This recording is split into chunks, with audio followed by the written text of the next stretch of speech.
제38장. 그가 또 조각목으로 번제단을 만들었으니 길이는 5규빗이요 너비도 5규빗이라. 네모가 반듯하고 높이는 3규빗이며 그 네 모퉁이 위에 그 뿔을 만들되 그 뿔을 제단과 연결하게 하고 제단을 노스로 쌌으며 제단의 모든 기구 곧 통과 부삽과 대야와 고기 갈고리와 불 옮기는 그릇을 다 노스로 만들고 제단을 위하여 놋 그물을 만들어 제단 주위 가장자리 아래에 두되 제단 절반에 오르게 하고 그 놋 그물 네 모퉁이에 채를 꿰 고리넷을 부어 만들었으며 채를 조각목으로 만들어 놋으로 싸고 제단 양쪽 고리에 그 채를 꿰어 매게 하였으며 제단은 널판으로 속이 비게 만들었더라. 그가 놋으로 물두멍을 만들고 그 받침도 놋으로 하였으니 곧 회막문에서 수종드는 여인들의 거울로 만들었더라. 그가 또 뜰을 만들었으니 나무로 뜰의 남쪽에는 세마포 포장이 100규빗이라. 그 기둥이 스물이며 그 받침이 스물이니 놋이요 기둥의 갈고리와 가름대는 은이며 그 북쪽에도 100규빗이라. 그 기둥이 스물이며 그 받침이 스물이니 놋이요 기둥의 갈고리와 가름대는 은이며 서쪽의 포장은 50규빗이라. 그 기둥이 열이요 받침이 열이며 기둥의 갈고리와 가름대는 은이며 동으로 동쪽에도 50규빗이라. 무늬 쪽의 포장이 15규빗이요 그 기둥이 셋이요 받침이 셋이며 문 저쪽도 그와 같으니 뜰문 이쪽 저쪽의 포장이 15규빗씩이요 그 기둥이 셋씩 받침이 셋씩이라. 뜰 주위의 포장은 세마포요 기둥 받침은 놋이요 기둥의 갈고리와 가름대는 은이요 기둥 머리싸개는 은이며 뜰의 모든 기둥에 은 가름대를 꿰었으며 뜰의 휘장문을 청색 자색 홍색 실과 가늘게 꼰 패실로 수놓아 짰으니 길이는 20규빗이요 너비와 높이는 뜰의 포장과 같이 5규빗이며 그 기둥은 넷인데 그 받침 넷은 놋이요 그 갈고리는 은이요 그 머리싸개와 가름대도 은이며 성막 말뚝과 뜰 주위의 말뚝은 모두 놋이더라.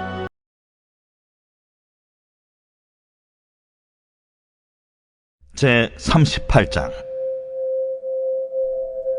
그가 또 조각목으로 번제단을 만들었으니 길이는 5규빗이요 너비도 5규빗이라. 네모가 반듯하고 높이는 3규빗이며 그 네 모퉁이 위에 그 뿔을 만들되 그 뿔을 제단과 연결하게 하고 제단을 놋으로 쌌으며 제단의 모든 기구 곧 통과 부삽과 대야와 고기 갈고리와 불 옮기는 그릇을 다 놋으로 만들고 제단을 위하여 놋 그물을 만들어 제단 주위 가장자리 아래에 두되 제단 절반에 오르게 하고 그 놋 그물 네 모퉁이에 채를 꿰 고리넷을 부어 만들었으며 채를 조각목으로 만들어 놋으로 싸고 제단 양쪽 고리에 그 채를 꿰어 매게 하였으며 제단은 널판으로 속이 비게 만들었더라.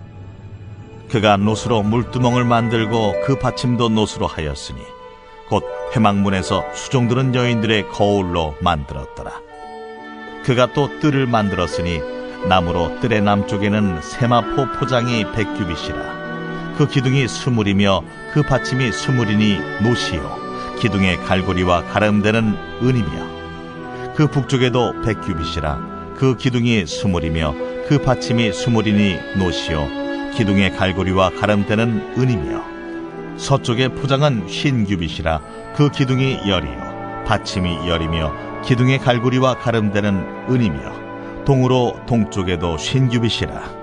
무늬 쪽의 포장이 15규빗이요 그 기둥이 셋이요 받침이 셋이며 문 저쪽도 그와 같으니 뜰문 이쪽 저쪽의 포장이 15규빗씩이요 그 기둥이 셋씩 받침이 셋씩이라. 뜰 주위의 포장은 세마포요 기둥 받침은 놋이요 기둥의 갈고리와 가름대는 은이요 기둥 머리싸개는 은이며 뜰의 모든 기둥에 은 가름대를 꿰었으며 뜰의 휘장문을 청색 자색 홍색 실과 가늘게 꼰 패실로 수놓아 짰으니 길이는 20규빗이요 너비와 높이는 뜰의 포장과 같이 5규빗이며 그 기둥은 넷인데 그 받침 넷은 놋이요 그 갈고리는 은이요 그 머리싸개와 가름대도 은이며 성막 말뚝과 뜰 주위의 말뚝은 모두 놋이더라.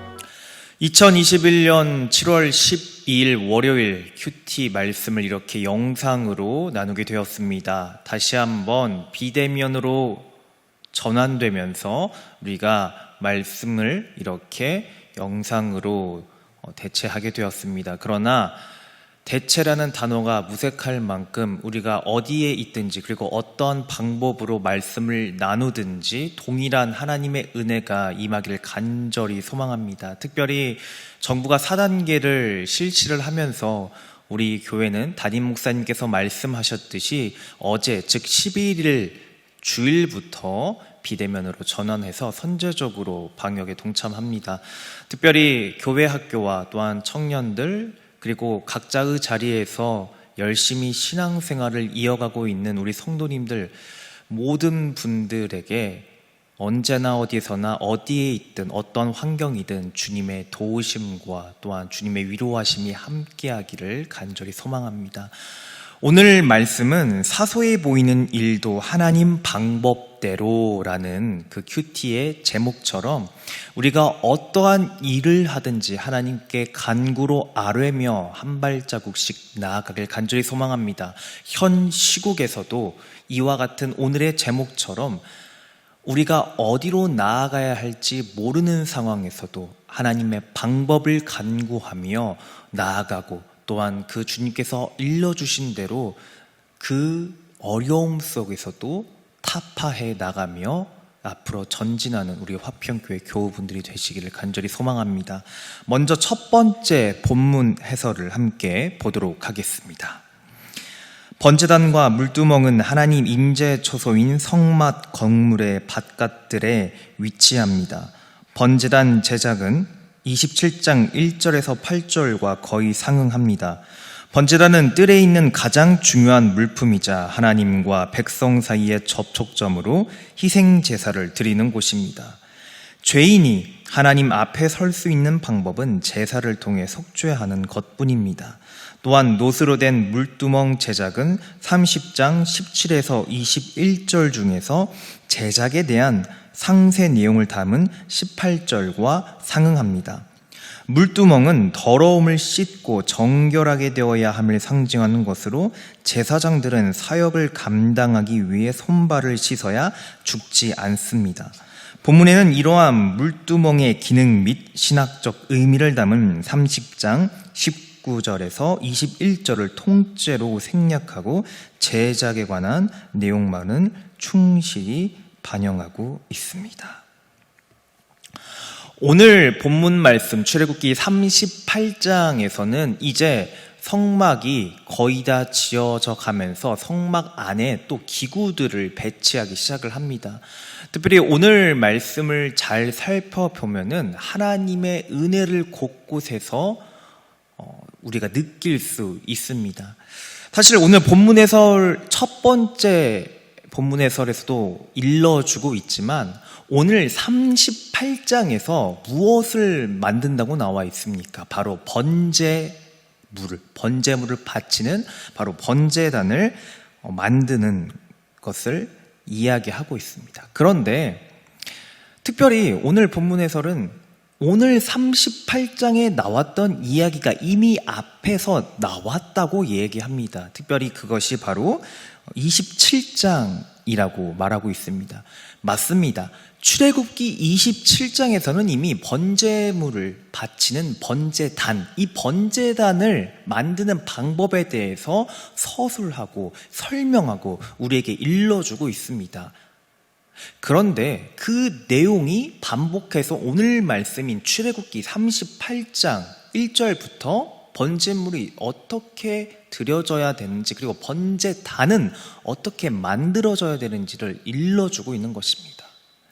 왜 계속해서 출애굽기는 27장에 나왔던 번제단 만드는 이야기를 38장에서 반복하고 있을까요? 여러분께서 바둑을 다 아실 것입니다. 이 바둑을 두는 기사들이 경기 후에 꼭 행하는 것이 있습니다. 바로 복기입니다. 복기라는 것은 경기가 끝난 후에 상대방과 함께 자신들이 두었던 수 혹은 자신이 두었던 수를 다시 한번 거꾸로 살펴보면서 혹시 내가 실수로 두었던 수가 있으면 내가 잘못한 지점이 왜 이랬을까를 생각해 보기도 하고, 반대로 잘 두는 수가 있다면 주요한 원인과 요인이 무엇인지를 다시 한번 복기, 즉 복습하는 것입니다. 그런데 이 프로 기사들이 바둑을 자신들이 두었던 것을 복기한다는 것은 단순한 복습을 넘어 더 큰 의미가 있습니다. 즉 바둑에서 주도권이 누구에게 있었는가? 내가 이겼다면은 내가 주도권을 가질 수 있었던 주요한 원인이 뭐였을까를 다시 한번 살펴보는 것이었고, 다음 경기 때는 이걸 더 발전시켜 봐야겠다라고 합니다. 반대로 내가 상대방께 졌다면 복기를 하면서 내가 이 판에서, 이 경기에서 주도권을 왜 상대방에 내어줬지? 결국에는 수를 모두 다시 한번 둬보는 것은 결국 주도권이 왜 뺏겼는지, 혹은 주도권이 왜 나한테 있었는지를 살펴보는 것입니다. 동일하게 오늘 번제단을 27장에서 이미 짓는 방법을 이야기했는데, 출애굽기 38장에서 다시 한번 이야기하는 것은 출애굽의 시작, 즉 애굽을 탈출하게 하셨던 분은 바로 하나님이시오. 우리가 원하던 원치 않았던 내가 너희의 음성과 너희들의 그 아픔을 알고 있으니 내가 너희와 함께하겠고 너희를 탈출시키겠다, 내가 결단했고 그렇게 하겠다라고 주님이 먼저 시작하셨습니다. 그리고 오늘 출애굽기 말씀의 끝마무리인 27장부터 38장에서도 그 이후에 이집트를 탈출한 백성들이 성막을 짓는 것마저도 그 주도권이 사람이 아닌 하나님에게 있다는 것을 계속해서 반복적으로 우리에게 이야기해 주는 것입니다. 즉 27장에서 번제단은 이렇게 지으세요 하고 끝난 것이 아니라 다시 한번 38장에서 번제단을 짓는 방법에 대해서 강조하며 이렇게 지어야 하다 세세하게 이야기하는 것은 소소한 것 하나, 즉 우리가 물건 하나, 건물 하나 짓는 것이 그냥 시간을 투자하면 되는 거지 뭐라고 간단히 생각하는 것이 아니라 바로 그 주도권 역시 하나님에게 속해 있음을, 우리 인생사가 모두 사소한 것 하나하나 하나님께 속해 있고 주도권이 주님께 있다는 것을 인정하며 나아가야 하기에 하나님이 명하신 대로 다시 한번 지어야 된다는 것을 강조하고 있는 것입니다. 그런데 더 나아가서 오늘 본문 말씀을 우리가 눈여겨보아야 할 것은 바로 번제단이라는 것입니다. 번제단의 주요 그 기능이 무엇이냐? 바로 번제물을 바치면서 거기서 사람, 인간이 하나님 앞에서 죄에 대한 용서를 받는 것입니다. 죄 씻음을 받는 곳입니다. 그런 장소입니다. 그런데 이 번제단을 누구의 손으로 짓게 하십니까? 하나님이? 하나님 스스로 짓겠다고 하시는 것이 아니라 너희 사람의 손을 통해서 이렇게 짓고 여기는 이렇게 짓고 내 모퉁이에다가는 이걸 만들어라 일일이 설명해 주시면서 사람의 손으로 그 번제단을 짓게 하십니다. 잘 생각해 보면 정말 아이러니한 일입니다. 죄를 씻음받는 곳, 인간이 죄 씻음받는 곳을 인간의 손으로 짓는 것입니다. 정말 아이러니합니다. 있을 수 있는 일이 아닐 것 같다라는 생각도 듭니다. 그런데 하나님께서는 너희들이 그 번제단을 짓고 그리고 나오는 누구든지, 그곳에 나오는 누구든지 내가 죄를 용서하고 그들의 이야기를 들어주고 그것을 다시 내가 거룩하게 하겠다, 그 장소로 내가 만들겠다라는 것입니다. 즉 하나님께서는 우리 사람의 손을 통하여 그 모든 성막과 번제단, 오늘 말씀에 나오는 모든 것들이 채워지고 만들어지지만 결국에는 그곳을 거룩하게 하시는 분, 용서하시는 분의 주도권, 주권은 누구에게 있냐? 바로 하나님에게 있다는 것입니다. 따라서 인간이 아무리 손으로 번제단을 짓는다 한들 결국 용서해 주시고 그 주도권, 내 인생의 키를 주시고 있는 분이 곧 하나님임을 이야기하고 있는 것입니다. 더 나아가서 내 모퉁이에 또 뿔을 만들으라고 한 것 역시, 뿔은 무엇입니까? 누구든지 그 뿔을 잡으면 아무도 해할 수가 없습니다. 일단 그 사람의 이야기를 들어야 합니다. 그 사람의 호소, 또한 그 사람의 여러 가지 애통하는 마음, 그리고 내가 억울한 마음을 호소하는 최후의 변론의 장소가 바로 그 뿔입니다. 오늘 본문에서도 그 뿔을 만들려고 합니다. 번제단 네 모퉁이의 말이죠.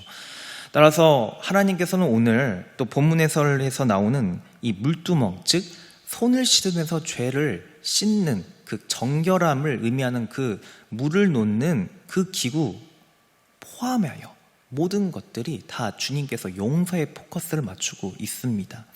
따라서 오늘 우리가 하나님 앞에 섰을 때 하나님의 말씀으로 또한 주님의 뜻 가운데 거하며 하나님 나라를 세워가며 하나님 덕분에 그리고 하나님으로 인해서 죄인된 우리가 다시 용서받고 주님 앞에서 그리고 세상 앞에서 당당히 서갈 수 있다는 것을 잊지 않고 나아가는 것이 오늘 중요한 본문 말씀의 핵심일 것입니다.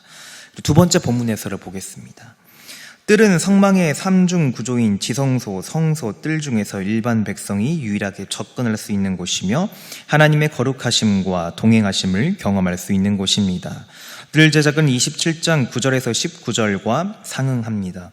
본문이나 병행본문 모두 철저히 제작에 대한 내용만 다루기 때문에 신학적으로 특별히 부각되는 점은 없습니다.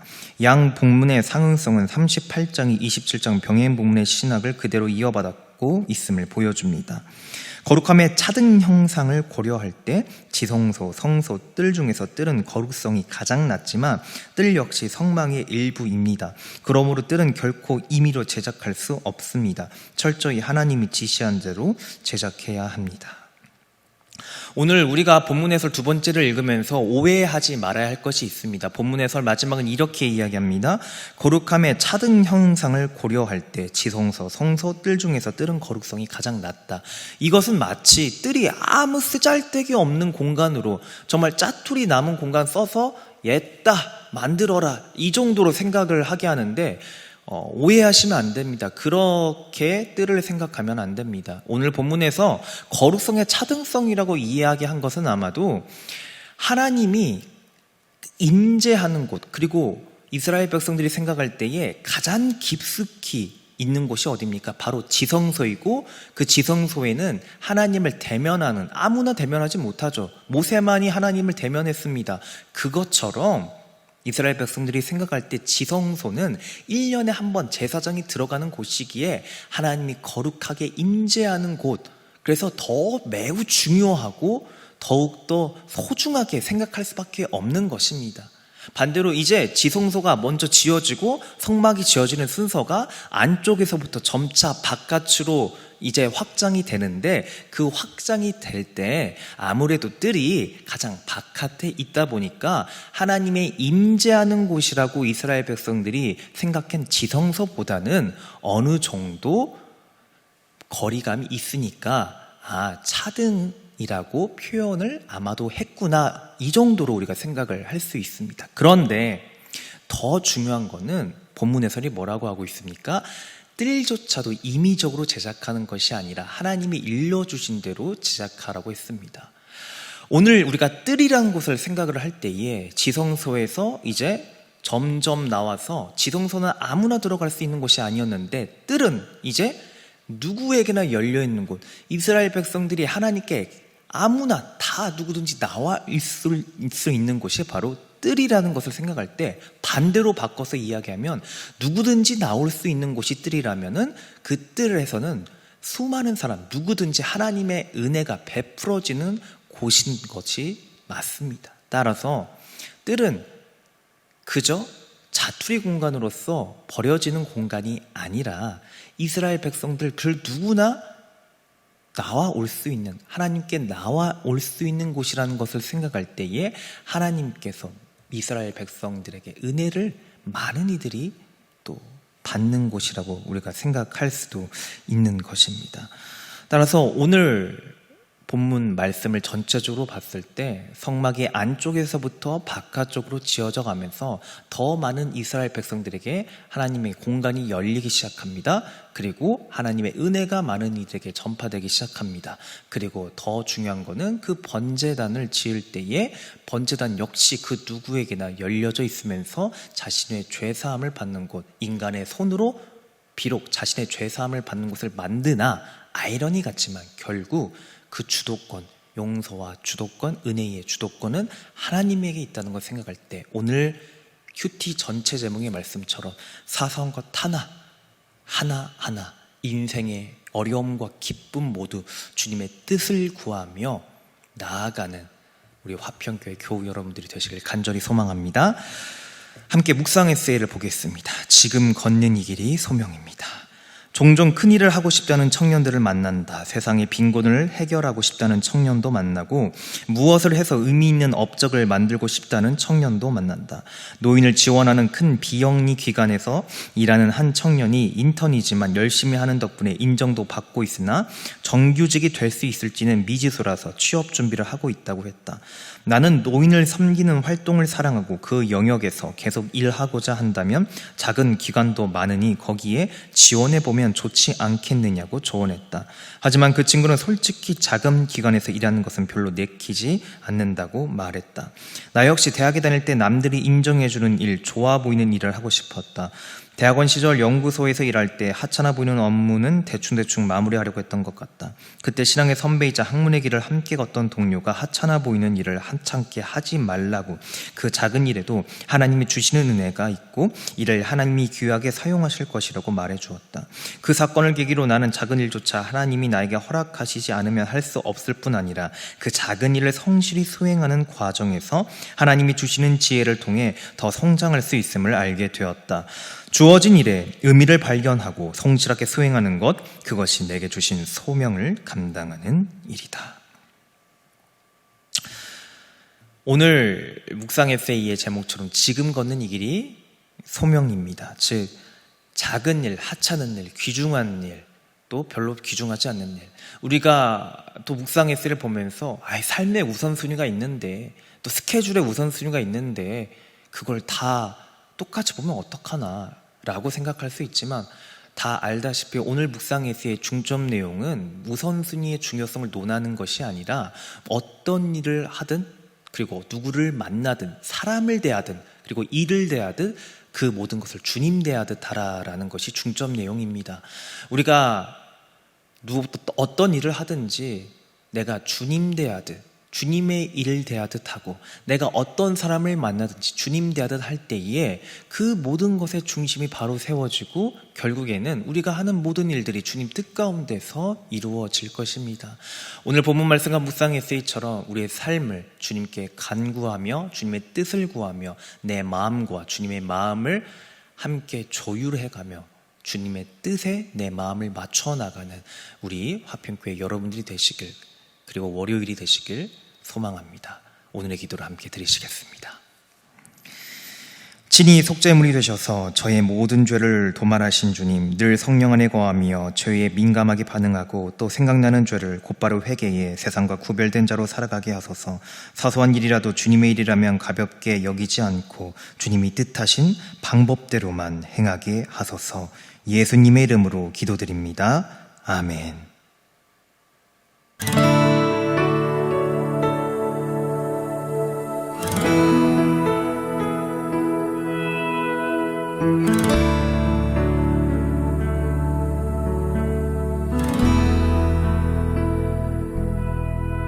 주님 말씀하시면 내가 나가리다. 주님 뜻이 아니면 내가 멈춰서리다. 나의 가고 서는 것 주님 뜻에 있으니, 오 주님 나를 이끄소서. 주님 말씀하시면 내가 나가리다. 주님 뜻이 아니면 내가 멈춰서리다. 나의 가고 서는 것 주님 뜻에 있으니, 오 주님 나를 이끄소서. 뜻하신 그곳에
주님 말씀하시며 내가 나아가리다.